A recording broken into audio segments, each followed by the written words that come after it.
Here's a simple recipe for an Oreo shake. Ingredients: 4 to 5 Oreo cookies, 2 cups of vanilla ice cream, 1 cup of milk, whipped cream optional, chocolate syrup optional. Instructions: start by crushing the Oreo cookies.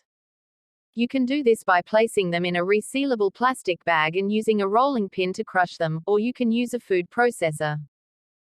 In a blender, combine the crushed Oreo cookies, vanilla ice cream, and milk.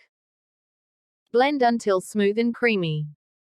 If you prefer a thicker shake, you can add more ice cream, and if you prefer a thinner shake, you can add more milk. Once the shake is well blended, pour it into a glass. If desired, top the shake with whipped cream. You can also drizzle some chocolate syrup over the whipped cream for extra indulgence. Serve the Oreo shake immediately and enjoy. Feel free to adjust the ingredients according to your taste preferences. You can also get creative by adding additional toppings or mix-ins such as chocolate chips, crushed nuts, or caramel sauce. Enjoy your delicious Oreo shake.